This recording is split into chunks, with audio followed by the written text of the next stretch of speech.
ஹல்லேலூயா. கர்த்தருடைய பந்திக்குரிய வேத வசனத்தை பார்க்கலாமா? Glory to God. வேதத்தில் முதலாவது ஒரு பலிபீடம் கட்டினதை பற்றி சொல்லப்பட்டிருக்கிறது. எங்கெல்லாம் பலி செலுத்தினார்களோ ஆண்டவர் இயேசு கிறிஸ்து கல்வாரி சிலுவையிலே நமக்காக பலியிடப்பட்டதுக்கு அடையாளமாய் சொல்லப்பட்டிருக்கிறது. முதலாவது பலிபீடத்தை கட்டினது நோவா என்ற ஒரு மனுஷன் பேழையை விட்டு வெளியே வந்த உடனே ஒரு பலிபீடத்தை கட்டினான். ஆதியாகமம் புஸ்தகம் 8ஆம் அதிகாரம் 20ஆம் வசனத்தில் இருக்கு பாருங்க. அப்பொழுது நோவா கர்த்தருக்கு ஒரு பலிபீடம் கட்டி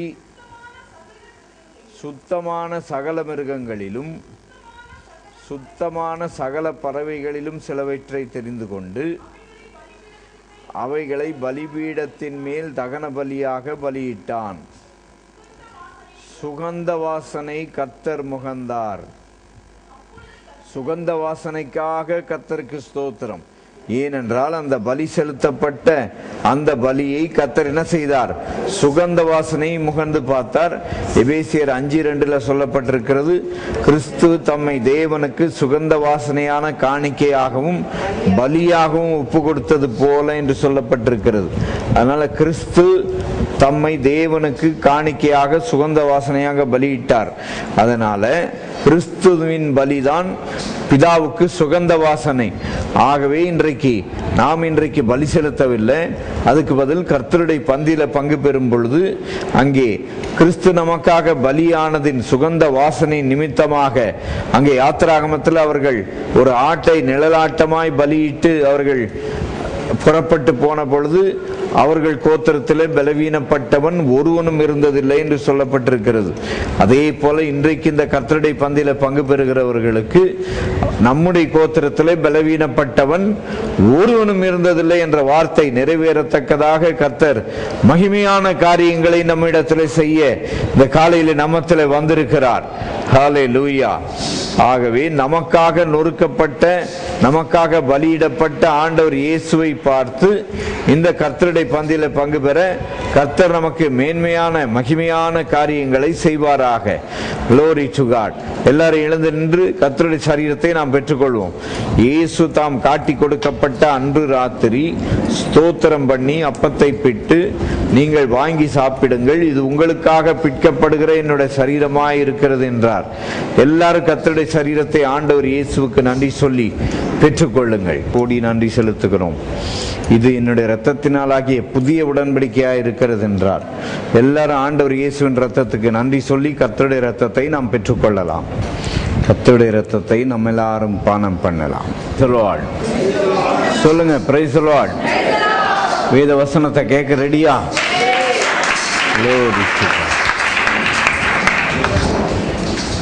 வாசிங்க. மத்தேயு சுவிசேஷம் 1ஆம் அதிகாரம் 1ஆம் வசனம். ஆபிரகாமின் குமாரனாகிய தாவீதின் குமாரனான இயேசு கிறிஸ்துவினுடைய வம்ச வரலாறு. மத்தேயு சுவிசேஷத்தை பார்த்தீங்கன்னா இயேசு யூதருக்கு ராஜா என்று சொல்லி அந்த அர்த்தத்தில் எழுதப்பட்டதினாலே ஆபிரகாம் தாவீதில் ஆரம்பித்து அந்த தாவீதின் ராஜாவின் வம்சத்தில் ஆண்டவர் இயேசு கிறிஸ்து பிறந்தார் என்று சொல்லப்பட்டிருக்கிறதை நாம் பார்க்க முடியும். அவர் ராஜவம்சத்தில் பிறந்ததினாலே அங்க ராஜாவுடைய பிறப்பு அட்டவணை எல்லாம் அங்கே கொடுக்கப்பட்டிருக்கிறது. அடுத்தது அந்த ராஜவம்சத்துக்கு அடுத்தது மத்தேயுக்கு அடுத்தது மார்க்கு சுவிசேஷத்துல பாத்தீங்கன்னா மார்க்கு சுவிசேஷத்துல 10ஆம் அதிகாரத்துல 45ஆம் வசனத்துல சொல்லப்பட்டிருக்கிறது, மனுஷகுமாரனும் ஊழியம் கொள்ளும்படிக்கு வராமல் ஊழியம் செய்யவும் அநேகரை மீட்கும் பொருளாக தம்முடைய ஜீவனையும் கொடுக்கவும் வந்தார். மனுஷகுமாரன் ஊழியம் செய்யும்படிக்கு வந்தார் என்று சொல்லப்பட்டிருக்கிறது. மார்க்கு சுவிசேஷம் முழுவதும் ஆண்டவர் இயேசு ஒரு வேலை செய்கிறவராக ஊழியம் செய்கிறவராக வந்தபடியினால் அந்த வேலைக்காரனுக்கு என்ன செய்ய மாட்டாங்க? அட்டவணை போட மாட்டாங்க, இவருடைய இன்னானுடைய குமாரன் என்று சொல்லி. அதனால மார்க்கு சுவிசேஷத்துல பாத்தீங்கன்னா என்ன கிடையாது? அட்டவணை கிடையாது. லூக்கா சுவிசேஷத்துக்கு தள்ளி வந்தீங்கன்னா அங்க என்ன போட்டிருக்கு தெரியுமா? இழந்து போனதை தேடவும் ரட்சிக்கவுமே மனுஷகுமாரன் வந்திருக்கிறார் அப்படின்னு சொல்லப்பட்டிருக்கிறது. அடுத்தது லூக்கா சுவிசேஷத்துல 3ஆம் அதிகாரத்துல பாத்தீங்கன்னா ஆதாம் தேவனால் உண்டாக்கப்பட்டவன் என்று சொல்லி அங்கே ஆண்டவர் இயேசு கிறிஸ்து மனுஷனாக வந்தார் என்று சொல்லி, ஆதாம் தேவனால் உண்டானவன் என்று சொல்லி, அங்கே நாத்தான் வழியாக ஏலியின் வழியாக யோசேப்பின் வம்சத்தில் இயேசு கிறிஸ்து மனுஷகுமாரனாக பிறந்தார் என்று சொல்லி பார்க்கிறோம். அடுத்தது 4வது சுவிசேஷம் யோவான் சுவிசேஷத்துக்கு வந்தீங்கன்னா 1 அதிகாரத்தில் யோவான் சொல்லுகிறான், நீங்கள் அறியாத ஒருவர் உங்கள் நடுவிலே இருக்கிறார். இஸ்ரேல் ஜனங்க யாரும் அறியவில்லை, தேவாதி தேவன் மனுஷனாக வந்திருக்கிறார் என்பதை அவர்கள் அறிந்து கொள்ளவில்லை. தேவகுமாரன், சொல்லுங்க தேவகுமாரன். யோவான் சுவிசேஷம் முழுவதும் இயேசு எப்படி சொல்லப்பட்டிருக்கிறது? தேவகுமாரன். ஆண்டவர் இயேசு மனுஷகுமாரன் என்று லூக்காவிலும், யோவான் சுவிசேஷம் 1ஆம் அதிகாரத்திலே நீங்கள் அறியாத ஒருவர் உங்களுக்குள்ளே இருக்கிறார் என்று சொல்லி யோவான் அவரை குறித்து சொன்னதாக நாம் பார்க்கிறோம். அங்கே இயேசு தன்னிடத்தில் வருகிறதை கண்டு 29ஆம் வசனத்திலே, இதோ உலகத்தின் பாவத்தை சுமந்து தீர்க்கிற தேவ ஆட்டுக்குட்டி என்று சொல்லி பார்க்கிறோம். யோவான் யாரு?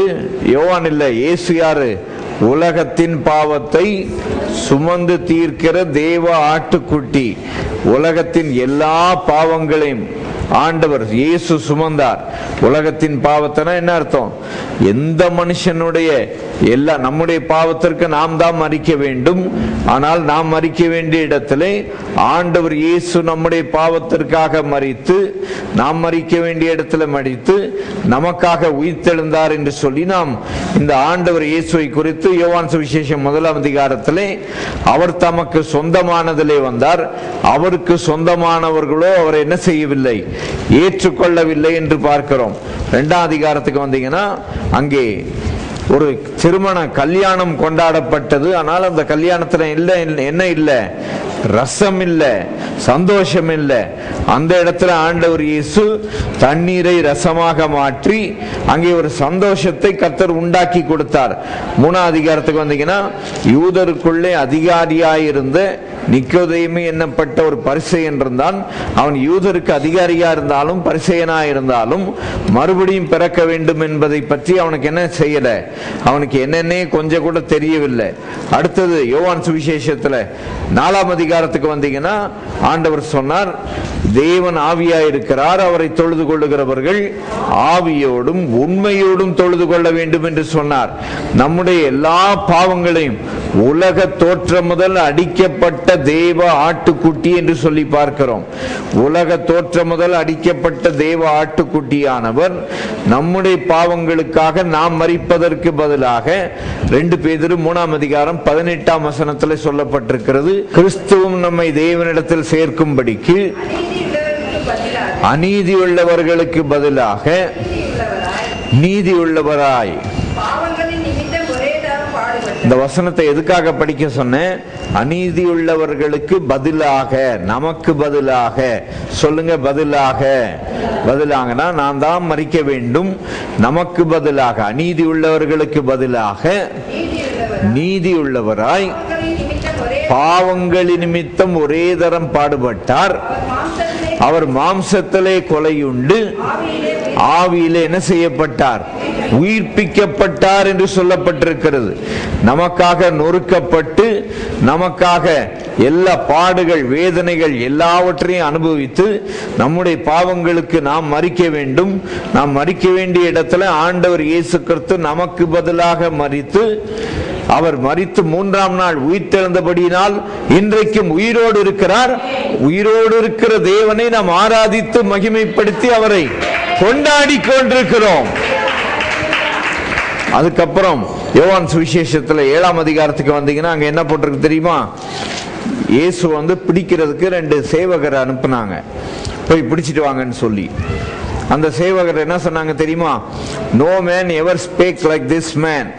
இந்த மனுஷனை போல ஒருவனும் பேசினதே கிடையாது என்று சொல்லி சேவகர்கள் திரும்பி வந்துட்டாங்க. உடனே பரிசேயர் என்ன கேட்டாங்க தெரியுமா? நீங்களும் அவர்கிட்ட ஏமாந்துட்டீங்களா அப்படின்னு. சாத்தான் பாருங்க, சிங்கத்தை போல கர்ச்சிக்கிற மாதிரி ஆளை அனுப்புவான். முதல்ல என்ன பண்ணான் தெரியுமா? சேவகர்கள் அனுப்புனான். யாரை பிடிச்சிட்டு வர்றதுக்கு?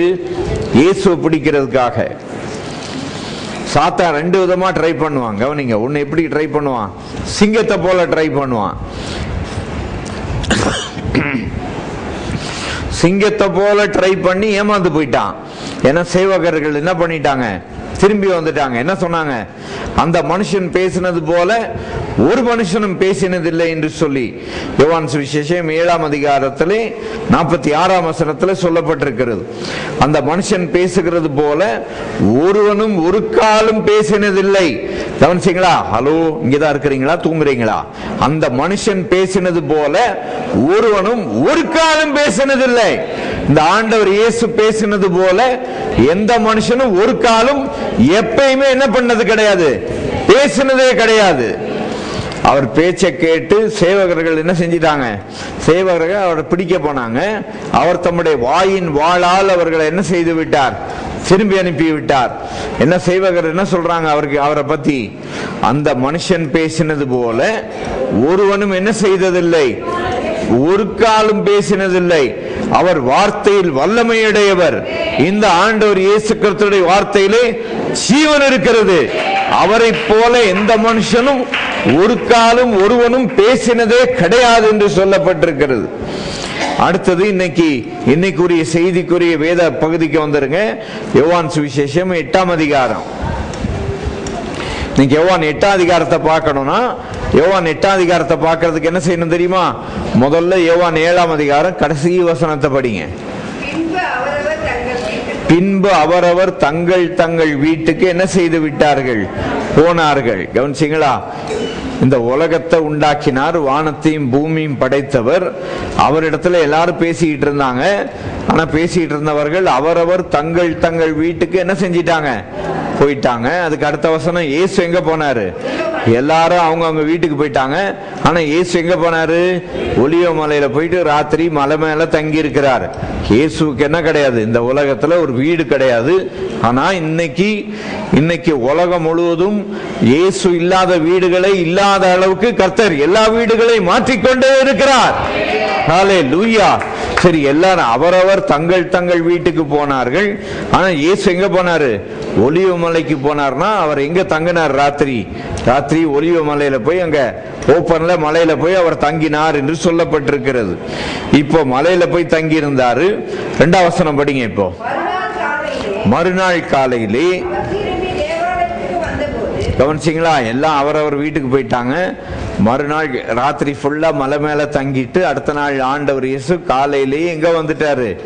தேவாலயத்துக்கு வந்துட்டார். தேவாலயத்துக்கு இயேசு வந்த உடனே ஜனங்கள் என்ன பண்ணார்கள்? ஜனங்கள் எல்லாரும் அவரிடத்தில் வந்தார்கள். அவர் உட்கார்ந்து, சொல்லுங்க, அவர் உட்கார்ந்து. யோவான் சுவிசேஷத்துல பாத்தீங்கன்னா இயேசு உட்கார்ந்து இருந்தாரு பார்க்கலாம். அப்புறம் இயேசு நின்றுன்னு சொல்லி பார்க்கலாம்.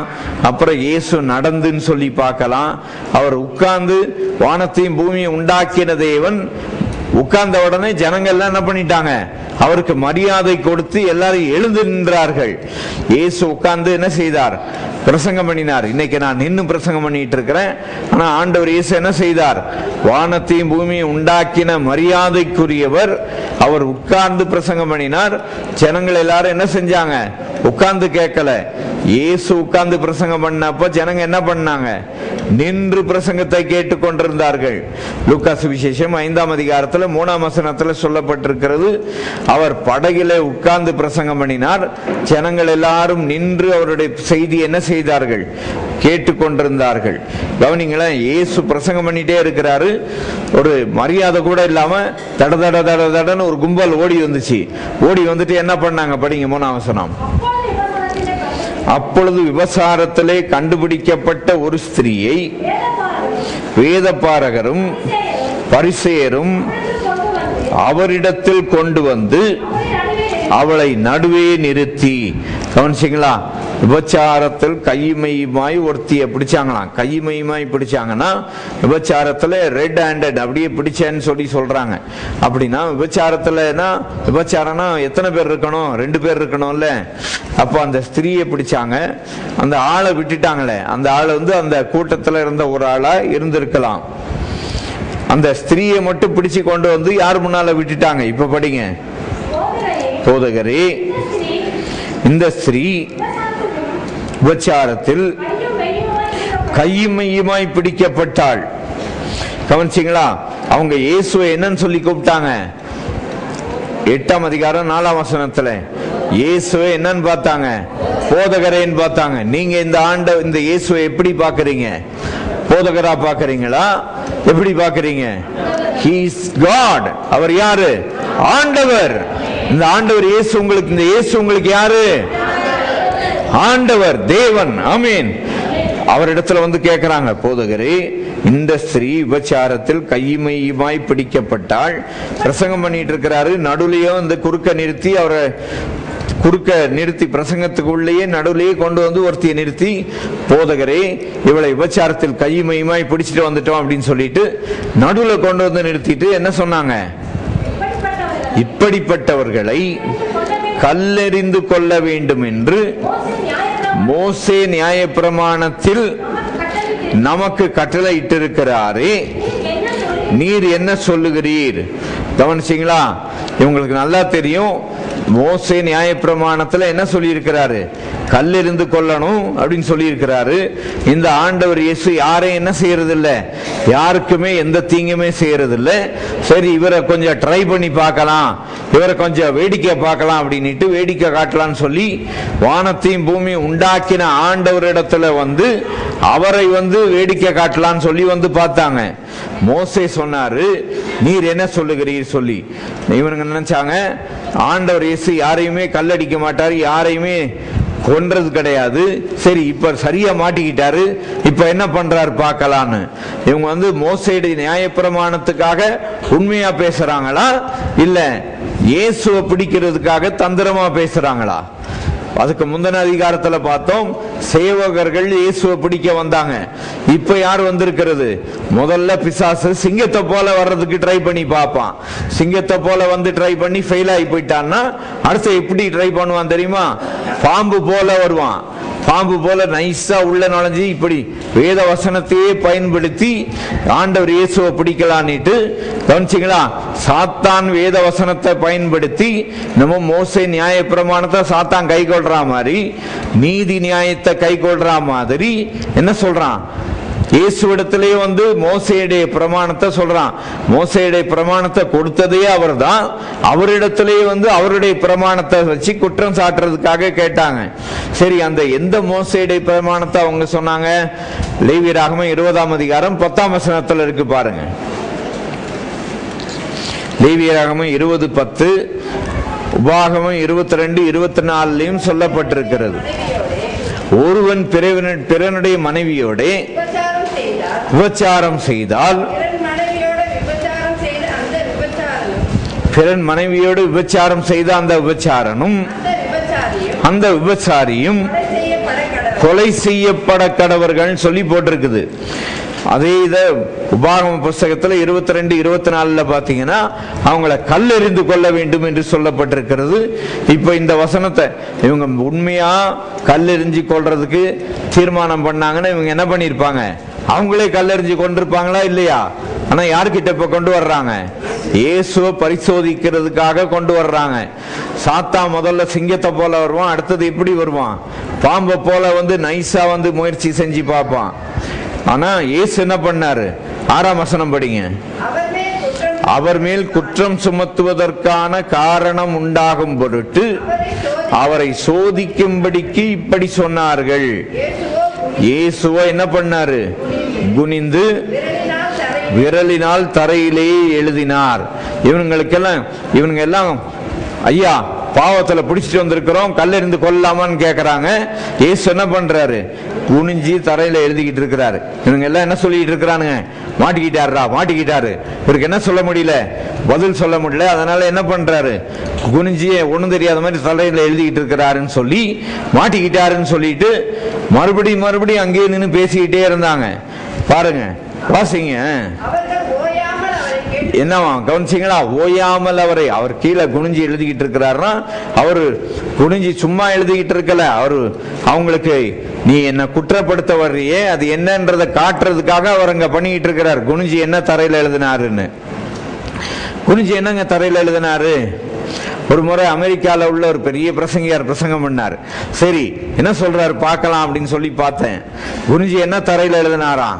அங்க வந்தானுங்க பாருங்க, பரிசேயர் சதுசேயர்லாம் தானே, அவங்க தானே குற்றவாளியை கொண்டு வந்து நிறுத்தி வச்சிருக்கிறாங்க, விபச்சாரத்தில் கையுமையுமாய் பிடிச்சிட்டு வந்தோன்னு சொல்லிட்டு. அப்போ என்ன எழுதினாரு குருஜி? நீங்க என்னங்க நினைக்கிறீங்க? என்ன எழுதியிருப்பாரு? அந்த பிரசங்கியார் என்ன பிரசங்கம் பண்ணார் தெரியுமா? அந்த பரிசேயர்களுடைய கேர்ள் ஃபிரெண்டு பேரெல்லாம் எழுதினாராம். ஒவ்வொரு பரிசேயனுடைய கேர்ள் ஃபிரெண்டு பேரையும் கீழே எழுதினாரு. சிரிக்கிறதுக்காக கேட்கறதுக்கு நல்லா இருக்கும். ஆனா ஆண்டவர் இயேசு என்ன எழுதினார் தெரியுமா? என்னங்க எழுதினாரு? எங்க வேதத்தை கண்டுபிடிக்கணும்னா பதில் வேதத்துல தான் இருக்குது. அவனுங்க குற்றம் சுமத்த வந்திருக்கிறானுங்களே, எப்பா நீ வேத வசனத்தை வச்சு குற்றம் சுமத்த வர்றியே, அதை எழுதி கொடுத்தது யாருதான் சொல்லி அவருங்க கீழே எழுதி காட்டுறாரு. இப்போ வாசிங்க, அது எங்க போட்டிருக்குது? யாத்திராகம் 31:18 இருக்கு, படிங்க. சீனாய் மலையில் அவர் மோசேயோடு பேசி முடித்த பின் தேவனுடைய விரலினால் எழுதப்பட்ட, கவனிக்கிறீங்களா? மோசே கல்லெறிந்து கொல்ல சொன்னாருன்னு சொல்றியே, தேவனுடைய விரலினால் எழுதப்பட்டது. அதை எழுதுனது யாரு? டேய், நீ என்ன குற்றம் சாட்ட வந்தியே, அதை எழுதுனதே நான் தாண்டா ஓனர்ன்னு சொல்லி காட்டுறாரு. கீழே குனிஞ்சி எழுதி காட்டுறாரு. நீ குற்றம் சாட்ட வர்றியே, அதுக்கு ஓனரே யார் தான்? நான் தான். அதை எழுதுனதே நான் தான் சொல்லி சொல்றாரு. இவங்களுக்கு என்ன செய்யல தெரியல. இவங்க என்ன நினைச்சிட்டாங்க? இவருக்கு பதில் சொல்ல முடியல, குனிஞ்சி எழுதிக்கிட்டு இருக்கிறாருன்னு சொல்லி அவர் மேல குற்றம் சுமத்துறதுக்காக ஓயாமல் மறுபடியும் பேசிக்கிட்டே இருந்தாங்க. இப்ப படிங்க. 9 படிக்கல இன்னும். 9 அவர்கள் அதை கேட்டு தங்கள் மனசாட்சியினால் கடிந்து கொள்ளப்பட்டு. இப்ப கவனிங்க, இயேசு இன்னும் வாய் திறந்து ஒரு வார்த்தையும் பேசல. இயேசு சும்மா எழுதி காட்டுறாரு. இதை எழுதுனது யாரு? மோசே கிட்ட கொடுத்து எழுதுனது நான் தான் சொல்லி கீழே எழுதி காமிச்சிட்டு இருக்கிறாரு. அப்போ என்ன சொல்லப்பட்டிருக்கிறது? அவர்கள் அதை கேட்டு தங்கள் மனசாட்சியினால் கடிந்து கொள்ளப்பட்டு பெரியோர் முதல் சிறியோர் வரைக்கும் எப்போ ஒவ்வொருவராய் போய்விட்டார்கள். இயேசு ஒரே ஒரு வார்த்தை தான் பேசினார். இயேசு என்ன பேசினார்னு இப்ப படிங்க. உங்களில் பாவம் இல்லாதவன் இவள் மேல் முதலாவது கல்லெறிய கடவன். கவனிச்சீங்களா? ஆண்டவர் நியாயப்பிரமாணத்தை மட்டுப்படுத்தல, நியாயப்பிரமாணத்தை நிறைவேற்றினாரு, பரிசுத்தத்தையும் காத்து கொண்டார், கிருபையும் வெளிப்படுத்தினார். கவனிச்சீங்களா? ஆண்டவர் நியாயப்பிரமாணத்தை மீறி கர்த்தர் எதையும் செய்யல. என்ன பண்ணாரு? ஆண்டவர் கிருபை உள்ளவர் என்பதை, பரிசுத்தம் உள்ளவர் என்பதையும் காண்பித்து இயேசு பேசினது ஒரே ஒரு வார்த்தை. என்ன பேசினார்? உங்களில் பாவம் இல்லாதவன் இவள் மேல் முதலாவது என்ன செய்ய கடவன்? கல்லெறிய கடவன். சரி, இயேசு எத்தனை தடவை தரையில குனிஞ்சு எழுதினாரு? பழைய ஏற்பாடுல நியாயப்பிரமாணத்தை இயேசு எத்தனை தடவை எழுதினாரு? ஒரு தடவை எழுதினாரா? 2 தடவை எழுதினாரா? இப்போ ஒரு தடவை எழுதினதை படிச்சீங்க. இப்போ மறுபடியும் குனிந்து 8ஆம் வசனம், அவர் மறுபடியும் குனிந்து தரையிலே எழுதினார். சரி, இப்போ அந்த மறுபடியும் இருக்கிறதுக்கு யாத்திராகம் 34:1 படிங்க. 2வது முறை இயேசு எழுதினார் சொல்லி, கர்த்தர் மோசேயை நோக்கி முந்தின கற்பலகைகளுக்கு ஒத்த 2 கற்பலகைகளை இழைத்துக்கொள். நீ உடைத்து போட்ட முந்தின பலகை இருந்த வார்த்தைகளை அவைகளில் எழுதுவேன். கவனிச்சிங்களா? முதல் முறை ஆண்டவர் இயேசு கற்பலகைகளை எழுதி மோசே கையில கொடுத்தாரு. இஸ்ரேல் ஜனங்கள் என்ன பண்ணிட்டாங்க? மோசே அங்க கற்பனை எழுதிக்கிட்டு இருக்கும் போதே என்ன பண்ணிட்டாங்க? கண்ணுக்குட்டியை உண்டாக்கி வணங்க ஆரம்பிச்சிட்டாங்க. உடனே மோசேக்கு கோபம் வந்து என்ன பண்ணிட்டாரு? மலை மேல இருந்து கீழே இறங்கும் போது கற்பலகைகளை என்ன செய்து விட்டார்? உடைத்து விட்டார். உடைச்சதுக்கு அப்புறம் மறுபடியும் 2வது முறை ஆண்டவர் எழுதி மோசேயை கூப்பிட்டு யாத்திராகமம் 34:1 2வது முறை எழுத சொல்றாரு. அதே போல ஆண்டவர் இயேசு இந்த இடத்துல பாருங்க, பரிசேயனுடைய கேர்ள் ஃபிரெண்ட் எழுதல, ஆண்டவர் இயேசு குனிஞ்சு என்னத்தை எழுதுறாரு? நியாயப்பிரமாணத்தை எழுதினார். முதல் முறை என்ன பண்ணாரு? நியாயப்பிரமாணத்தை எழுதினார். 2வது தடவை என்ன செய்தார்? நியாயப்பிரமாணத்தை எழுதி கொடுத்தார். அதனாலதான் இயேசு என்ன பண்ணாரு? விரலினால் தரையிலே எழுதினார். மறுபடியும் குறிந்து தரையில என்ன செய்தார்? எழுதினார். அப்ப அவங்க ஓயாம குற்றப்படுத்திக்கிட்டே இருக்கிறாங்க. உங்களில் பாவம் இல்லாதவன் என்று சொன்னார். அப்ப நியாயப்பிரமாணத்தை நிறைவேற்றி விட்டார், கிருபையும் காண்பித்து விட்டார்.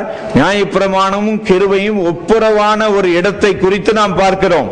ஆண்டவர் இயேசு கிருபையுள்ளவர், ஆண்டவர் தண்டிக்கிறவர் அல்ல. ஆண்டவர் தண்டிக்கிறவரா இருந்தார்னா எடுங்கடா எல்லாம் கல்ல க்ளோஸ் பண்ணு ஆளுன்னு சொல்லி சொன்னாரா? இல்ல. பிரமாணத்துப்படி என்ன செய்யணும்? கல்லெறிஞ்சு ஆள் என்ன செஞ்சிடணும்? சாகடிச்சிடணும். ஆனா ஆண்டவர் இயேசு பிரமாணத்தையும் மீறல, பிரமாணத்தையும் நிறைவேற்றினார். பிரமாணத்தை எப்படி நிறைவேற்றினார் அதையும் சொல்லிடவா? பிரமாணத்தை எப்படி இயேசு நிறைவேற்றினாரு? பாவம் செய்யற ஆத்மா என்ன செய்யும்? சாகும். அதுக்கு உதாரணம் சொல்றேன் பாருங்க. மத்தேயு சுவிசேஷத்துல 8ஆம் அதிகாரத்துல பாத்தீங்கன்னா 1ஆம் வசனத்துல இருந்து நிறைய அற்புதத்தை இயேசு செஞ்சார். மத்தேயு சுவிசேஷம் 8ஆம் அதிகாரத்துல இயேசு இன்னும் சிலுவையில என்ன செய்யல? மரிக்கல.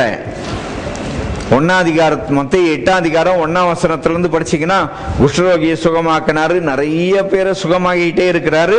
மத்தேயு 8:17 சொல்லப்பட்டிருக்கிறது, அவர் தாமே நம்முடைய பலவீனங்களை ஏற்றுக்கொண்டு நம்முடைய நோய்களை சுமந்தார். கவனிச்சீங்களா? அப்படின்னா என்ன அர்த்தம்? விசா கார்டுல பேமெண்ட் பண்ற மாதிரி. உங்களுக்கு புரியுதா? புரியலையே தெரியாது. விசா கார்டில் பேமெண்ட் பண்ற மாதிரினா என்ன அர்த்தம்? கடைக்கு போனா என்ன பண்ணலாம்? கார்டை கொடுத்து பே பண்ணி பொருளை வாங்கிடலாம்.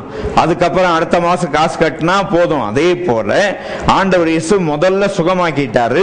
அதுக்கப்புறம் என்ன பண்ணாரு? மத்தேயு 8:16 படி அவர் தாமே நம்முடைய பலவீனங்களை ஏற்றுக்கொண்டு சொல்லி நம்முடைய நோய்களை சுமந்தார் என்று எழுதியிருக்கிற வேத வாக்கியம் நிறைவேறத்தக்கதாக. இன்னும் வேத வாக்கியம் நிறைவேறல, ஆனா அதுக்கு முன்னாலேயே என்ன பண்ணிட்டாரு? விசா கார்டு மாதிரி பேமெண்ட் பண்ணி எல்லாரையும் சுகமாக்கிட்டார். அதே மாதிரிதான் இங்க இருக்கிற இந்த ஸ்திரீயும் என்ன பண்ணிட்டாரு? இந்த ஸ்திரீயும் என்ன செய்யல? தண்டிக்காமல் அந்த தண்டனை தம் மீது கல்வாரி சிலுவையிலே ஆண்டவர் இயேசு ஏற்றுக்கொண்டார். பாவம் செய்கிற ஆத்மா சாகும். அந்த சாக வேண்டிய அந்த ஸ்திரீ சாக வேண்டிய இடத்துல ஆண்டவர் இயேசு கல்வாரி சிலுவையிலே மரித்து அவளை சாவுக்கு தண்டனைக்கு தப்புவித்து விட்டார். அந்த ஸ்திரீயை மட்டும் தப்புவிக்கல, உங்களை என்னை எல்லாரையும் கர்த்தர் நம்ம என்ன செய்து விட்டார்? எல்லா தண்டனைக்கும் நம்ம என்ன செய்து விட்டார்? நீங்களாக்கி விட்டார். இதுல முக்கியமான ஒரு கருத்து இருக்குது, கவனிங்க. அதுல இயேசு குனிஞ்சி தரையில் எழுதினாருன்னு சொல்லி இருக்குல்ல, இந்த வேத பாரகர் தானே, அவங்களுக்கு வேதம் சரியா தெரிஞ்சிருந்தா அவர் என்ன எழுதுறாருன்றத கண்டுபிடிச்சிருப்பாங்க. வேத பாரகர் தானே, அவங்களுக்கு வேதம் தெரியல. வாசிங்க இப்போ அவர் அங்க என்ன எழுதினார்னு. எரேமியா 17:13 போட்டிருக்கு பாருங்க. இஸ்ரேலின் நம்பிக்கையாகிய கர்த்தாவே, உம்மை விட்டு விலகுகிற யாவரும் வெட்கப்படுவார்கள். அவர்கள் ஜீவ தண்ணீரின் ஊற்றாகிய கர்த்தரை விட்டு விலகி போனபடியால். இப்ப யார் விலகி போனாங்க? பெரியோர் முதல் சிறியோர் வரைக்கும் எல்லாம் விலகி போயிட்டான். இந்த வசனம் அப்படியே நிறைவேறிச்சு பாருங்க. அவர்கள் கர்த்தரை விட்டு விலகி போனபடியால் உம்மை விட்டு அகன்று போகிறவர்களின் பெயர். நீ இன்னைக்கு ஆண்டவர் இயேசு ஏத்துக்கிடாம கடவுளுக்கு எப்படி குமாரன் இருப்பான், கடவுளுக்கு எங்க பொண்டாட்டி வந்தான்னு கேட்டீங்கன்னா படிங்க இப்போ. இல்ல, உம்மை விட்டு அகன்று போகிறவர்களின் பெயர் எங்க எழுதப்படும்? புழுதியில எழுதப்படும். நீ இயேசு ஏத்துக்கிட்டீங்கன்னா பரலோகம் வந்துருவ. இயேசு ஏத்துக்கலனா நரகம் உனக்காக காத்து கொண்டே இருக்குது. ஆண்டவர் இயேசு பரிசுத்தம் உள்ளவர். மரியாள் கடவுளுக்கு எங்க குமாரன் இருக்குது, கடவுளுக்கு எங்க பொண்டாட்டி இருந்தான்னு சொல்லி நீ கேள்வி கேட்டினா உன் வேதத்திலேயே போட்டிருக்குது. மரியாள் தூய்மையான அம்மா. உன் வேதத்துல வேற எந்த ஒரு பெண்ணை பத்தியாவது போட்டிருக்குதா? மரியாளை தவிர வேற எந்த பெண்ணை பத்தியும் வேதத்திலே கிடையாது. நீ என்ன கேட்கிற கேள்வி, கடவுளுக்கு எங்க இருந்து பொண்டாட்டி வந்தான்னு? ஆண்டவர் இயேசு பரிசுத்தமுள்ள மரியாளுடைய வயிற்றிலே பரிசுத்தாவியினாலே உற்பவிக்கப்பட்டு பிறந்தார் என்று சொல்லி வேதத்தில் சொல்லப்பட்டிருக்கிறது. ஆண்டவர் இயேசு ஒரு ஆணுடைய துணை இல்லாமல் பரிசுத்தாவியினாலே என்ன செய்தார்? உற்பவிக்கப்பட்டு பிறந்தார். உன் வேதத்துல தான் போட்டிருக்குது. கடவுளுக்கு கண்ணு இல்லைனாலும் கண்ணு தெரியும், காது இல்லைனாலும் காது கேட்கும் சொல்லி. இப்படிப்பட்ட ஆண்டவருக்கு ஒரு குழந்தையை உண்டாக்க முடியாதா? ஆண்டவர் இயேசு யாரு? தேவனுடைய குமாரன். அந்த தேவனுடைய குமாரன் நம்முடைய பாவத்திற்கு நாம் மரிக்க வேண்டிய இடத்துல மரித்து உயிர்த்தெழுந்தபடியினால் அவர்கள் பெயர் என்ன செய்யப்பட்டிருக்கிறது? குற்றம் சாட்டினவர்களுடைய பெயர் எங்கே எழுதப்பட்டது? அவர்களுடைய பெயர் புழுதியிலே எழுதப்படும். அந்த வந்தானுங்கள்ல வேதப்பாரகர், அவங்களுக்கு என்ன தெரியல? எரேமியா 17:13 தெரியல அவங்களுக்கு. அவர் அங்க தரையில என்ன செய்யறார்? ஒவ்வொருத்தனா கர்த்தரை விட்டு விலகுகிறவர்களுடைய பெயர் என்ன செய்யப்படும்? உன் பெயர் நரகத்துல, புழுதியில, பாதாளத்துல எழுதப்படும். இயேசுவை ஏத்துக்கிட்டீனா தப்பிச்சே. நீ இயேசுவை ஏத்துக்கிடல்னா, ஆண்டவரே இயேசுவேன்னு சொல்லி உன் வாழ்க்கையில கூப்பிட்டால் உனக்கு நிச்சயமா கேரண்டீடு பரலோகம் உண்டு. இயேசு ஏற்றுக்கொள்ளாவிட்டால் உனக்கு என்ன கிடையாது? பரலோகம் கிடையாது. நிச்சயமான பாதாளம் நிச்சயமாய் உண்டு. சரி, இப்போ இயேசு இன்னொரு காரியத்தை செஞ்சார். இப்ப 13ஆம் வசனம் தானே படிச்சீங்க. யாக்கோபு 2:13 படிங்க. அங்க என்ன போட்டிருக்குன்னு சொல்லி. ஆண்டவர் இயேசு நியாயப்பிரமாணத்தை நிறைவேற்றினார். எங்க நிறைவேற்றினார்? பாவம் செய்யற ஆத்மா சாகணும், அதை கல்வாரி சிலுவையிலே ஆண்டவர் இயேசு என்ன செய்து விட்டார்? நிறைவேற்றி விட்டார். இப்ப படிங்க 2:13. இரக்கம் செய்யாதவனுக்கு இரக்கமில்லாத நியாய தீர்ப்பு கிடைக்கும். நியாய தீர்ப்புக்கு முன்பாக இரக்கம் என்ன செய்யும்? Mercy rejoice over judgment என்று சொல்லப்பட்டிருக்கிறது. நியாய தீர்ப்புக்கு முன்பாக இரக்கம் என்ன செய்யும்? மேன்மை பாராட்டும். இந்த இடத்துல ஆண்டவர் இயேசு நியாய தீர்ப்பு அந்த ஸ்திரீக்கு கொடுத்தாரா? நியாய தீர்ப்பு கொடுக்கல. என்ன பண்ணாரு? அந்த நியாய தீர்ப்பை தம் மீது கல்வாரி சிலுவையிலே ஏற்றுக்கொண்டார். ஏற்றுக்கொண்டபடினால் அந்த ஸ்திரீயை என்ன செய்து விட்டார்? தப்பி விட்டு விட்டார். அவர் குனிந்து 2 தடவை தரையில எழுதி என்ன காமிச்சார்? நீ நியாயப்பிரமாணத்தை சொல்லி காட்டுறியடா, அந்த நியாயப்பிரமாணத்துக்கு ஓனரே நான் தான் சொல்லி குனிஞ்சி எழுதி காமிச்சார். ஆமீன். எத்தனை பேருக்கு சந்தோஷம்? நமக்காக ஆண்டவர் இயேசு நியாயப்பிரமாணத்தை 2 முறை எழுதி கொடுத்தார். எதுக்காக? உங்க மேல என் மேல தண்டனை வருவதற்காக இல்ல. அந்த தண்டனையை தம்மேலே ஏற்றுக்கொண்டு நம்மை எல்லா பாவத்தின் தண்டனைக்கும் நம்ம என்ன செய்து விட்டார்? நீங்களாக்கி விட்டார். அதுக்கப்புறம் என்ன நடந்தது படிங்க. இப்போ இயேசு நிமிர்ந்து அந்த ஸ்திரீயை தவிர வேறு ஒருவரையும் காணாமல், ஸ்திரீயே உன்மேல் குற்றம் சாட்டினவர்கள் எங்கே? ஒருவனாகிலும் உன்னை ஆக்கினைக்குள்ளாக தீர்க்கவில்லையா என்று கேட்டார். அதற்கு அவள், இல்லை ஆண்டவரே. சொல்லுங்க, இல்லை ஆண்டவரே. சொல்லுங்க, நான் குற்றவாளி. இயேசு என்னை ஆக்கினைக்குள்ளாக தீர்க்கவில்லை. அதானே நடந்துச்சீங்க.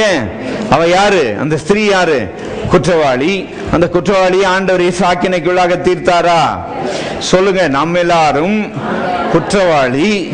இயேசு, ஆண்டவர் இயேசு நம்மை ஆக்கினைக்குள்ளாக தீர்க்கவில்லை. ஆமீன். அந்த ஆக்கினைக்குள்ளாக தீர்க்காமல் இருக்கிற சக்தி மீண்டும் நம்மை பாவத்தை மேற்கொள்ள உதவி செய்கிறது. நிறைய பேர் சர்ச்சைக்கு வான்னு சொன்னா என்ன சொல்லுவாங்க தெரியுமா? எனக்கு இந்த பழக்கம் இருக்குது, அந்த பழக்கம் இருக்குது, இந்த பழக்கத்தெல்லாம் விட்டுட்டு நான் என்ன செய்யறேன்? இயேசுவிடத்துல வர்றேன்னு சொல்லுவாங்க. ஏன் தெரியுமா? அவங்க உள்ளத்துல என்ன இருக்குது? குற்ற உணர்வு அவங்களை கர்த்தரிடத்துல சேராதபடிக்கு தடை செய்து கொண்டிருக்கிறது. ஆனா ஆண்டவர் இயேசு என்ன சொல்றார்? யாக்கோபு 2:13 இல்ல நியாய தீர்ப்பில் இரக்கம் முந்திக் கொள்ளும். குறிப்பை விட்டுறாதீங்க, குறிப்பை மட்டும் படிங்க. நியாய தீர்ப்புக்கு முன்பாக இரக்கம் மேன்மை பாராட்டும். mercy rejoice over righteous, mercy rejoice over judgment என்று சொல்லப்பட்டிருக்கிறது. நியாய தீர்ப்புக்கு முன்பாக என்ன மேன்மை பாராட்டும்? இரக்கம் மேன்மை பாராட்டும். இந்த கிருபை என்ன செய்கிறது? the grace of God helps us to deny ungodliness. அத பத்தி எங்க போட்டிருக்குது தெரியுமா? தீத்து புஸ்தகம் 2ஆம் அதிகாரம் 11ஆம் வசனத்துல சொல்லப்பட்டிருக்குது பாருங்க. எல்லா மனுஷரும் ரட்சிக்கப்படத்தக்கதாக தேவனுடைய கிருபை பிரசன்னமாகி, எல்லா மனுஷரும் பாவம் செய்யத்தக்கதாக தேவ கிருபை பிரசன்னமாகி இல்ல. மறுபடி சொல்றேன், எல்லா மனுஷரும் ரட்சிக்கப்படத்தக்கதாக தேவ கிருபை பிரசன்னமாகி. அப்ப ஆண்டவர் இயேசுடைய கிருபை எதுக்காக கொடுக்கப்பட்டது? எல்லா பாவங்கள் அக்கிரமங்கள் இருந்து நம்ம என்ன செய்வதற்காக? விடுதலை கொடுப்பதற்காக தேவனுடைய கிருபை என்ன செய்தது? பிரசன்னமாயிற்று. இயேசு ஒரே ஒரு வார்த்தை தான் பேசினார், உங்களில் பாவம் இல்லாதவன் முதலாவது கல்லெறிய கடவன் சொன்னாரு. எல்லாம் வரிசையா மடமடமடன் பெரியோர் முதல் சிறியோர் வரை போயிட்டான். அப்போ அது என்னங்க, பெரியோர் முதல் சிறியோர் வரைக்கும்? அப்போ குற்ற உணர்வு சிறியோருக்கு அதிகமா பெரியோருக்கு அதிகமா? யாருக்கு? இந்த வசனத்துப்படி உங்களில் பாவம் இல்லாதவன் சொன்ன உடனே குற்ற உணர்வு யாருக்கு வந்துச்சு? பெரியோருக்கு தான் ஃபர்ஸ்ட் வந்துச்சு. பெரியோர் முதல் சிறியோர் வரைக்கும் எல்லாவனும் கல்ல கையில வச்சிருந்தான், கல்ல கீழே போட்டான், எல்லாவனும் எஸ்கேப் ஆகி ஓடிட்டான். இயேசு மட்டும் நிக்கிறாரு. அந்த ஸ்திரீயும் போயிருக்கலாம்ல, அவளும் என்ன செய்யல? ஓடி போகல. யார் முன்னால நிக்கிறா? வானத்தையும் பூமியும் உண்டாக்கின ஆண்டவருக்கு முன்பாக நிக்கிறா. ஆனா பரிசேயர் என்ன சொன்னாங்க? போதகரேன்னு சொன்னாங்க. ஆனா அந்த ஸ்திரீ பேசின வார்த்தை என்னன்னு சொல்லுங்க இப்போ? இல்லை ஆண்டவரே, உன்னை ஒருத்தரும் ஆக்கினைக்குள்ளாக தீர்க்கலையா? இல்ல ஆண்டவரேன்னு சொன்னான். இயேசு என்னன்னு சொல்லி சொன்னா? ஆண்டவரேன்னு சொன்னா. அதனால இந்த இயேசு உங்களுக்கு யாரா இருக்கிறார்? ஆண்டவரா இருக்கிறாரா? போதகரா இருக்கிறாரா? அவர் ஆண்டவர். ஆமென். ஆண்டவர் என்று சொன்னாலே நாம் அவரிடத்தில் அடைக்கலமாக சரண்டர் ஆகிவிட்டோம் என்று சொல்லி அர்த்தம். இந்த ஆண்டவரை எல்லாரும் மகிமைப்படுத்தலாமா? நம்ம எல்லா தண்டனைக்கு நம்மை நீங்களாக்கி விட்டார். நானும் உன்னை ஆக்கினைக்குள்ளாக தீர்க்கிறதில்லை, நீ போ, இனி பாவம் செய்யாதே. அதுல ஒரு பெரிய ரகசியம் இருக்குது, கவனமா கேளுங்க. ஆண்டவர் இயேசு அவளை பார்த்து என்ன சொன்னாரு? நானும் உன்னை ஆக்கினைக்குள்ளாக தீர்க்கிறதில்லை என்றது நம்ம ஆளுங்க தலையில ஏறவே மாட்டேங்குதுங்க. என்ன தெரியுமா சொல்லுவாங்க? நீ போ, பாவம் செய்யாதன்னு சொன்னாருன்னு மட்டும்தான் சொல்லுவாங்க. ஆண்டவர் இயேசு என்ன பண்ணாரு? நான் உன்னை ஆக்கினைக்குள்ளாக தீர்க்கிறதில்லை, நீ போ, என்ன செய்யாத, பாவம் செய்யாதன்னு சொன்னார். ஆனா சபை எப்படி மாத்திருச்சு? அதை ரிவர்ஸ்ல மாத்தி விட்டுச்சு. நீ பாவம் செய்யாத, அப்ப நான் உன்னை ஆக்கினைக்குள்ளாக தீர்க்க மாட்டேன். சொல்லுங்க இப்ப எல்லாரும் சொல்லுங்க, நான் குற்றவாளி, இயேசு என்னை ஆக்கினைக்குள்ளாக தீர்க்கவில்லை, அதற்கு பதிலாக அவரே ஆக்கினைக்குள்ளாக தீர்க்கப்பட்டார். விளங்கிச்சா உங்களுக்கு? எத்தனை பேருக்கு புரியுது? எங்க நம்ம குற்றவாளி, நம்ம தான் தண்டனைக்குள்ளாக தீர்க்கப்படணும். ஆனா நமக்கு பதிலாக ஏற்கனவே முதல்ல அந்த வசனத்தை படிச்சிட்டோம், 2 பேதுரு 3:18.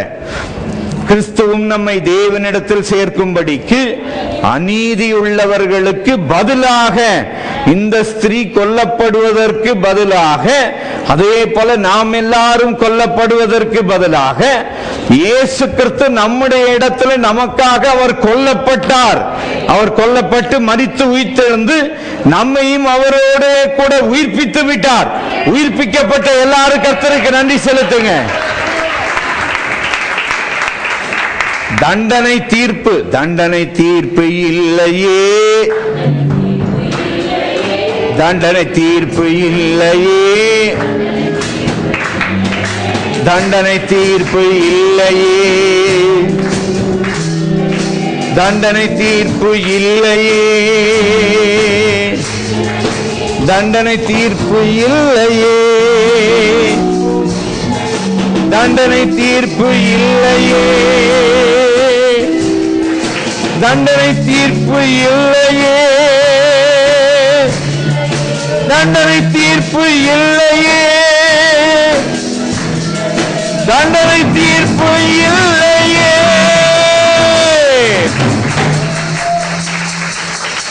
அந்த ஸ்திரீ தண்டனைக்கு பாத்திரராகி கொல்லப்படணும். ஆனா அதுக்கு பதிலாக கொல்லப்பட்டது யாரு? இயேசு கொல்லப்பட்டு நம்ம எல்லா தண்டனை தீர்ப்புக்கு என்ன செய்து விட்டார்? நீங்களாக்கி விட்டார். கவனிக்கிறீங்களா? இயேசு என்ன வார்த்தை சொன்னார்? மறுபடி படிங்க, அதுலதான் ரகசியமே இருக்குது. நானும் உன்னை ஆக்கினைக்குள்ளாக தீர்க்கிறதில்லை.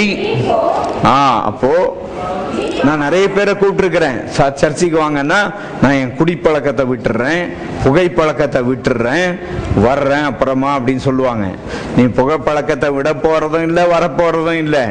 நீ எப்படி இருக்கிறியோ அப்படியே நீ வந்தீங்கன்னா, லைட்டு சுவிட்ச் போட்டா வெளிச்சம் வந்த உடனே என்ன ஆயிடுது? இருட்டு போயிடுது. அதே போல இயேசு வாழ்க்கையில வந்து விட்டா உன் பாவ பழக்கம் எல்லாம் தானாய் உன்னை விட்டு போய்விடும். ஏன் தெரியுமா? இந்த இடத்துல ஆண்டவர் இயேசு எதை விளக்கிட்டு இருக்கிறார்?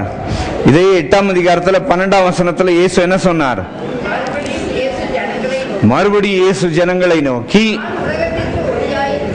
நான் உலகத்திற்கு ஒளியாயிருக்கிறேன், என்னை பின்பற்றுகிறவன் இருளிலே நடவாமல் ஜீவ ஒளியை அடைந்திருப்பான். ரைட். இந்த ரகசியம் என்னன்னு சொல்றேன், கவனிங்க. யோவான் சுவிசேஷத்துல 6ஆம் அதிகாரத்துல வந்தீங்கன்னா, ஆண்டவர் இயேசு ஜீவ அப்பம் நானேன்னு சொன்னார். ஜீவ அப்பம் நானேன்னு சொல்றதுக்கு முன்னால அவர்களுக்கு சரீர பிரகாரமான ஆகாரத்தை, அப்பத்தை கொடுத்து விட்டு அதுக்கப்புறம் தான் என்ன சொன்னார்? சரீர பிரகாரமான அப்பம் மட்டும் நான் இல்லை, உன்னுடைய ஜீவனுக்கும் அப்ப நான் தான் சொல்லி சொன்னார். அதே போல அதே அந்த யோவான் 6ஆம் அதிகாரத்தை சம்பவத்தை போல இப்ப 8ஆம் அதிகாரத்துல பாத்தீங்கன்னா, இப்ப இந்த இடத்துல ஆண்டவர் இயேசு எதை வெளிப்படுத்தி கொண்டிருக்கிறார்? நான் உலகத்திற்கு ஒளியா இருக்கிறேன். இந்த விபச்சாரியான ஸ்திரீனுடைய வாழ்க்கையில என்ன செய்து விட்டார்? தன்னுடைய ஒளியை அவருடைய வாழ்க்கையில கொடுத்து விட்டார். ஆனா துன்மார்க்கன் என்ன பண்ணுகிறான்? பாவத்தின் ஒளியை, தன்னுடைய ஒளியை கொண்டு வந்து, குற்றவாளி நீ, குற்றவாளி நீ, தண்டனை உனக்கு, பாவத்துக்கு தண்டனை உண்டு, தண்டனை உண்டுன்னு சாத்தான் போதகர்களை பயன்படுத்தி தண்டனை உண்டு உண்டுன்னு பிரசங்கம் பண்ணிட்டு இருக்கிறான். கவனிச்சீங்களா? கவனமா கேளுங்க. இயேசுவை ஏற்றுக்கொண்டவர்களுக்கு பாவத்துக்கு என்ன இல்லை? தண்டனை இல்லை. ஏன் தண்டனை இல்லை? அந்த தண்டனை தான் இயேசு என்ன செஞ்சிட்டாரு? கல்வாரி சிலுவையிலே இயேசு தண்டனையை சிலுவையிலே சுமந்து தீர்த்து விட்டார். அதனால அவர் ஆக்கினைக்குள்ளாக உன்னை தீர்க்கல அப்படின்னு சொல்லி குற்ற உணர்வு உன் வாழ்க்கையில இருந்து வெளியே போயிடுச்சுன்னா, உன் பாவத்துல நீ தொடர்ந்து நிலைநிற்க மாட்ட. பாவத்தை லேசில மேற்கொண்டுருவ. நான் பாவத்தை விட்டுறேன் விட்டுறேன் விட்டுறேன்னு உன்னால, உன் சக்தியால உன் பாவத்தை விட முடியாது. இயேசு உன் வாழ்க்கையில அவருடைய வெளிச்சம் வந்து விட்டால் உன் பாவம்லாம் அவருடைய ரத்தத்தினாலே கழுவப்பட்டு விடுகிறது. ஆண்டவர் இயேசு கிறிஸ்துவுடைய வெளிச்சம் உன் பாவத்தை பழிச்சுன்னு காட்டாது. இயேசு கிறிஸ்துவின் ரத்தம் எவ்வளவு பரிசுத்தமாக உன்னை தூய்மையாக்கி இருக்கிறது என்று சொல்லி அந்த தூய்மையை வெளிச்சமாக காட்டுகிறது இயேசுவின் ரத்தம். ஆகவேதான் ஆண்டவர் இயேசு சொன்னார், நான் உலகத்திற்கு ஒளியா இருக்கிறேன், என்னை பின்பற்றுகிறவன் என்ன செய்ய மாட்டான். இயேசுவை ஏத்துக்கிட்டீங்கன்னா அவன் வாழ்க்கையில என்ன கிடையாது? இருட்டு கிடையாது, வெளிச்சம் மட்டும்தான் உண்டு. ஏன்னா எபேசியர் 5:8 என்ன போட்டிருக்குது? முற்காலத்தில் நீங்கள் அந்தகாரமாய் இருந்தீர்கள், இப்பொழுதோ கர்த்தருக்குள் எப்படி இருக்கிறீர்கள்? இயேசுவை ஏற்றுக்கொண்டதுக்கு முன்னால ஆதாமுக்குள்ள பாவத்துல அந்தகாரமா இருந்தீங்க. இப்ப இயேசுவை ஏத்துக்கிட்டு என்ன ஆயிட்டீங்க? பேசுங்க. இப்ப யாரா இருக்கிறீங்க? சொல்லுங்க, நான் வெளிச்சமா இருக்கிறேன்.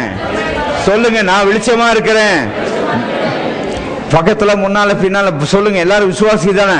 நீங்க வெளிச்சமா இருக்கிறீங்கன்னு சொல்லுங்க. உங்க வாழ்க்கையில ஒளி இருக்குதுன்னு சொல்லுங்க. உங்க வாழ்க்கையில என்ன இருக்குது? ஒளி இருக்குது, இருட்டு கிடையாது. நம்ம வாழ்க்கையில என்ன இல்ல? இருட்டு இல்ல. பேசுங்க. உங்க வாழ்க்கையில என்ன இல்ல? இருட்டு கிடையாது. ஹல்லேலூயா. தேவ கிருபையானது எல்லா ஜனங்களையும் ரட்சிக்கப்படும்படிக்கு பிரசன்னமாயிருக்கிறது. இந்த இடத்துல கிருபன் சொன்னா பரிசுத்தம் இல்லைன்னு நினைச்சுக்கிடாதீங்க. ஆண்டவர் பரிசுத்தத்தையும் வெளிப்படுத்தினார், கிருபையும் வெளிப்படுத்தினார், நியாயப்பிரமாணத்தையும் நிறைவேற்றினார். இந்த இடத்துல கவனிச்சீங்களா? ஆண்டவர் இயேசு என்ன பண்ணாரு? நியாயப்பிரமாணத்தை நிறைவேற்றினாரா? நிறைவேற்றினார். கிருபையும் காண்பித்தார். அடுத்தது பரிசுத்தத்தையும் வெளிப்படுத்தி விட்டார். பரிசுத்தத்தை வெளிப்படுத்தினதுனால ஒரு கும்பல் ஓடி போயிடுச்சு. ஆனா ஆண்டவர் பரிசுத்தத்தை வெளிப்படுத்தி யாரையும் ஓடி போகிறதுக்காக பரிசுத்தத்தை வெளிப்படுத்தல. ஏன்னா அங்க என்ன போட்டிருக்குது? ஜீவ தண்ணீராகி என்னை விட்டு ஓடி போகிறவர்களுடைய பெயர் புழுதியிலே எழுதப்படும் என்று சொல்லப்பட்டிருக்கிறது. உங்க பேர் என் பேர் புழுதியில இல்லை, எங்க எழுதப்பட்டிருக்கிறது? ஜீவ புஸ்தகத்தில் கர்த்தர் நம்முடைய பெயரை என்ன செய்திருக்கிறார்? எழுதி வைத்திருக்கிறார். ஏனென்றால் நம்முடைய எல்லா பாவங்களையும் கர்த்தர் கல்வாரி சிலுவையில் என்ன செய்திருக்கிறார்? மன்னித்திருக்கிறார். ஹல்லேலூயா. மன்னிப்பை பத்தி பேசுறீங்களே என்ன பாஸ்டர்? நம்ம பிரதர் கேபிரியல்ட்ட யாரோ வந்து சொன்னாங்களாம், நம்ம பாஸ்டர் எப்போ பாரு பாவத்தை பத்தி பேசுறாரு, ஆனா பாவத்தை மன்னிச்சிட்டாருன்னு பேசுறாரு அப்படின்னு சொல்லி பேசுனா போய் ஜனங்க போய் நிறைய பாவம் செஞ்சிருவாங்கன்னு சொல்லி சொன்னாங்களாம் இவர்கிட்ட. இவர் டக்குன்னு என்ன சொல்லணும் பதில்? இயேசு என்ன சொன்னாரு? எவனுக்கு அதிகம் மன்னிக்கப்பட்டதோ அவனே அதிக அன்பாய் இருப்பான். அப்ப நான் மன்னிப்பை பேசணுமா பாவத்தை பேசணுமா? மன்னிப்பை எவ்வளவுக்கு அதிகமா பேசுறோமோ அவ்வளவுக்கு அதிகமாய் கிறிஸ்துவின் இடத்தில் அன்பு பெருகும் என்று சொல்லி லூக்கா சுவிசேஷம் 7ஆம் அதிகாரம் 43ஆம் வசனத்துல போட்டிருக்குது. இயேசுடைய அன்பு ஜனங்கள் எல்லாரும், சபையார் எல்லாரும் ஆண்டவர் இடத்துல அன்பு கொள்ள வேண்டும் என்றால் என்ன சொல்லணும்? மன்னிப்பை தான் அதிகம் பேச வேண்டும். ஆண்டவர் இயேசு என்ன செஞ்சார்? எல்லாரும் சேர்ந்து கர்த்தரை மகிமைப்படுத்தலாமா? அப்படி எல்லாரும் எழுந்து நின்று கர்த்தரை காணிக்கை கொடுத்துடலாம்.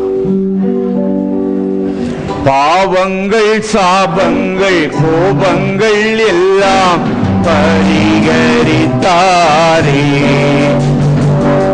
பாவங்கள் சாபங்கள் பரிகரித்தாரே. தேவாதி தேவன் என் உள்ளத்தில் வந்து தங்கியே விட்டாரே. தேவாதி தேவன் என் தங்கியே விட்டாரே. என்ன என் ஆனந்தம்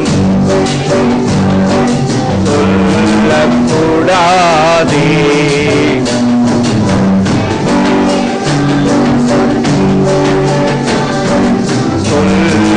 சொல்லக்கூடாதே. மன்னன் கிறிஸ்து என் பாவத்தை எல்லாம், மன்னன் கிறிஸ்து என் பாவத்தை எல்லாம்.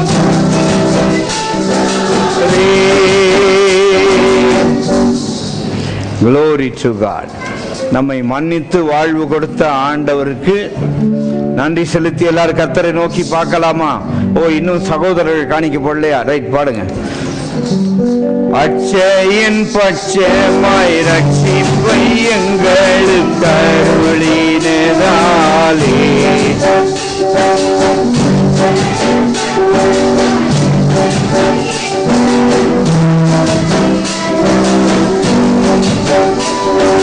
நிச்சயம் இயேசுவை பற்றியே சாட்சி பகர வேண்டியதே. பற்றியே சாட்சி பகர வேண்டியதே. என்ன என் ஆனந்தம், என்ன என் சொல்லக்கூடாதே.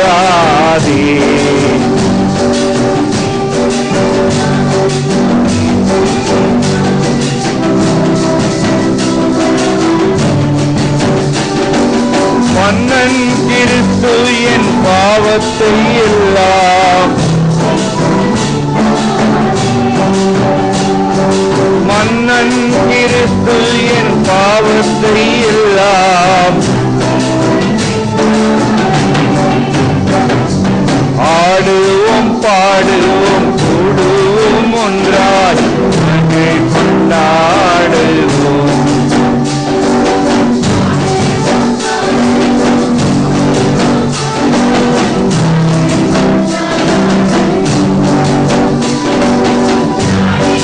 நம்மை தேடியே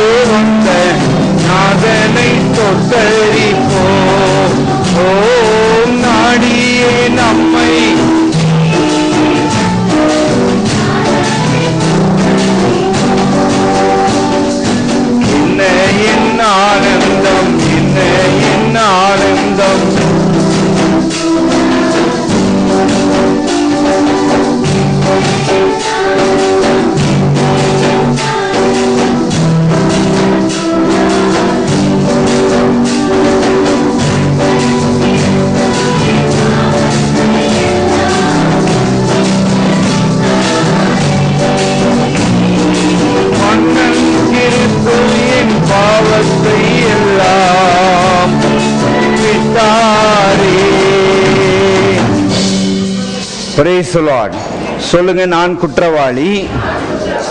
என் ஆக்கினை தீர்ப்பை இயேசு கிறிஸ்து ஏற்றுக்கொண்டு என்னை ஆக்கினை தீர்ப்புக்கு நீங்களாக்கி விட்டார். சொல்லுங்க, நான் குற்றவாளி. என்னை ஆக்கினை தீர்ப்புக்கு இயேசு அவருடைய இரத்தத்தினாலே நீங்களாக்கி விட்டார். ஆமென், ஹல்லேலூயா. இரத்தத்தினால என்ன செய்து விட்டார்? நீங்களாக்கி விட்டார். ஹல்லேலூயா. சரி, இன்னொரு சம்பவம் இருக்கு, அதை நானே சொல்லிடுறேன், நீங்க எடுத்து படிக்க வேண்டாம். என்னாகம புஸ்தகம் 5ஆம் அதிகாரத்தில் அதை பத்தி போட்டிருக்குது. இதை போல ஒருத்தி கணவனை விட்டுட்டு வேற விபச்சாரத்தில் இன்னொருத்தன் பின்னால போனா என்ன செய்யணுமா? வேதப்பார பிரதான ஆசாரியர் கிட்ட வரணும். கரெக்டா இயேசுவாகிய பிரதான ஆசாரியர் முன்னால வந்தாங்க. அந்த பிரதான ஆசாரியர் என்ன பண்ணுவாரு? ஹோலி வாட்டர், பரிசுத்த ஜலத்தை எடுத்து புழுதியை கொஞ்சம் அள்ளி போட்டு அந்த ஸ்திரீயை குடிக்க சொல்லுவார். அந்த ஸ்திரீ பாவம் செஞ்ச ஸ்திரீயானா அவ வயிறு வீங்கி தொட வீங்கி செத்து போவா. ஆனா ஆண்டவர் இயேசு என்ன செய்யல? எல்லாத்தையும் நியாய பிரமாணத்தை நிறைவேற்றிட்டு அந்த ஸ்திரீ அனுபவிக்க வேண்டிய பாவத்தின் சம்பளம் மரணத்தை, பாவம் செய்கிற ஆத்மா சாகணும், அதுக்கு பதில் கல்வாரி சிலுவையிலே அவர் நம்முடைய சாவை ஏற்றுக்கொண்டு நம்மை எல்லா குற்றத்திற்கும் சாபத்திற்கும் கர்த்தர் நம்ம என்ன செய்து விட்டார்? நீங்களாக்கி விட்டார். இப்படிப்பட்ட மேன்மையான பாக்கியத்தை கர்த்தர் செய்தபடியால் எல்லாரும் எழுந்து நின்று கர்த்தருக்கு நன்றி சொல்லி கர்த்தரை துதிக்கலாமா? எல்லாரும் கர்த்தரை நோக்கி பார்ப்போம். 8:30 மணிக்கு ஆரம்பிச்சு, கவனிக்கிறீங்களா? 8:30 மணிக்கு ஆரம்பிச்சு 9:30 மணிக்கு 9:30க்கு ஹோலி கம்யூனியன் வைக்கிறோம். நீங்க ஒருவேளை ஹோலி கம்யூனியன் மிஸ் பண்ணிட்டீங்கன்னா சாயங்காலம் இங்க இன்னொரு ஆராதனை இருக்குது. அவர்கள் கோத்திரத்தில் பலவீனப்பட்டவன் ஒருவனும் இருந்ததில்லை. சாயங்காலம் 6:30 மணிக்கு வாங்க, கரெக்டா 8 மணிக்கு முடிச்சிருவோம். வந்து கர்த்தருடைய பந்தியில பங்கு பெற்று கர்த்தருடைய ஆசீர்வாதத்தையும் பெற்றுக்கொள்ளுங்கள். எல்லாரும் ஆண்டவர் இயேசுவை நோக்கி பார்ப்போம். எங்களை நேசிக்கிற அன்புள்ள பிதாவே, இந்த நல்ல நாளுக்காய் உமக்கு நன்றி. ஆண்டவரே, நாங்கள் குற்றவாளிகளாய் இருந்தாலும் எங்கள் மேலிருந்த ஆக்கினை தீர்ப்பை நீக்கி போட்டு, ஆண்டவரே நீர் அந்த தண்டனை தீர்ப்பை பாவம் இல்லாதவர் ஏற்றுக்கொண்டு, ஆண்டவரே எங்களை எல்லா தண்டனைக்கு நீங்களாக்கி விட்டபடியால் இப்பொழுது இந்த செய்தியை கேட்டுக்கொண்டிருக்கிற ஒவ்வொரு சரீரத்தில் இருக்கிற பாவத்தின் சாபங்கள், பலவீனங்கள் நசரேயனாகிய இயேசு கிறிஸ்துவின் நாமத்திலே இப்பொழுதே நீங்கி போவதாக விடுவிக்கிறோம். இயேசுவின் நாமத்திலே கர்த்தருடைய வெளிச்சம் உம்முடைய ஜனத்தை தொட்டு இப்பொழுதே விடுதலை உண்டாக்க ஆசீர்வதிக்கிறோம். கர்த்தருடைய விடுதலை வல்லமை, கர்த்தருடைய பலத்தை இப்பொழுதே பெற்றுக்கொள்ளுங்கள். ரிசீவ் இட் பெற்றுக்கொள்ளுங்கள். இயேசுவின் நாமத்திலே எல்லாரும் பெற்றுக்கொள்ளுங்கள். கர்த்தருடைய மகிமை பெற்றுக்கொள்ளுங்கள் இயேசுவின் நாமத்திலே. ஹல்லேலூயா. என்னை பின்பற்றுகிறவன் இருளிலே நடக்க மாட்டான். ஆகவே உங்கள் வாழ்விலே இருள் கிடையாது, இருள் கிடையாது. இருளை கர்த்தர் நீக்கிவிட்டார், தரித்திரத்தை நீக்கிவிட்டார், பலவீனத்தை கர்த்தர் நீக்கிவிட்டார். கல்வாரி சிலுவையிலே இயேசு சுமந்து விட்டார். ஆகவே உம்மை துதித்து உம்மை மகிமைப்படுத்துகிறோம். ஆண்டவரே, உம்முடைய ஜனத்தை நிறைவாய் ஆசீர்வதிக்கிறோம். மீட்பர் இயேசு கிறிஸ்துவின் ஒப்பற்ற நாமத்தில் ஆசீர்வதித்து ஜெபிக்கிறோம் நல்ல பிதாவே. என் ஆத்துமாவே, என் முழு உள்ளமே அவருடைய பரிசுத்த நாமத்தை ஸ்தோத்தரி. என் ஆத்துமாவே கர்த்தரை ஸ்தோத்தரி. சகல உபகாரங்களை மறவாதே. அவர் உன் அக்கிரமங்களை எல்லாம் மன்னித்து உன் நோய்களை எல்லாம் குணமாக்கி உன் பிராணனை அழிவுக்கு விலக்கி மீட்டு உன்னை கிருபையினாலும் இரக்கங்களினாலும் முடிசூட்டி நன்மையினால் உன் வாயை திருப்தியாக்குகிறார். திரும்ப வாழ வயது போல் ஆகிறது. ஆமேன், ஆமேன். நாளைக்கு 1ஆம் தேதி காலையில் 5:30 மணிக்கு வாக்குத்தத்த ஆராதனை இந்த இடத்துல உண்டு. வெள்ளிக்கிழமை 12 மணிக்கு வந்தால் ஒரு மணி நேரம் ஜெபிக்கலாம். Glory to God. கர்த்தர் உன்னை ஆசீர்வதித்து உன்னை காக்க கடவர். கர்த்தர் தம்முடைய முகத்தை உன்மேல் பிரகாசிக்க பண்ணி உன்மேல் கிருபையாயிருக்க கடவர். கர்த்தர் தம்முடைய முகத்தை உன்மேல் பிரசன்னமாக்கி உனக்கு சமாதானம் கட்டளையிட கடவர் என்பதே. ஆமேன், ஆமேன். துதி கன மகிமையுமக்கு எல்லாமுமே துதி. ஓ நீரே ராஜாவே, அல்லேலூயா ஸ்தோத்திரம்.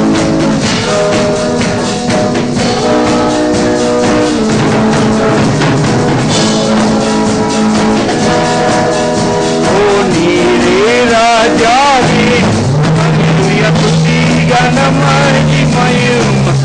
ஓ எல்லாமுமே துதி. ஓ நீரே ராஜாவே.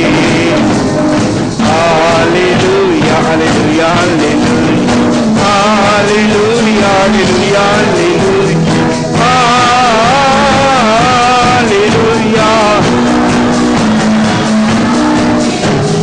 ஹalleluya ஹalleluya ஹalleluya ஹalleluya. ஆமென் ஹalleluya ஆமென் ஹalleluya ஆமென் ஹalleluya ஆமென் ஆமென் ஹalleluya ஆமென். Praise the Lord. God bless you. எல்லாரும் அப்படி சேர சைடுல போட்டுட்டு பாயை போட்டு பந்தியில் இருக்கும்படி அன்பை கேட்கிறோம். ஒரு நிமிஷம். 2 minutes. Wait.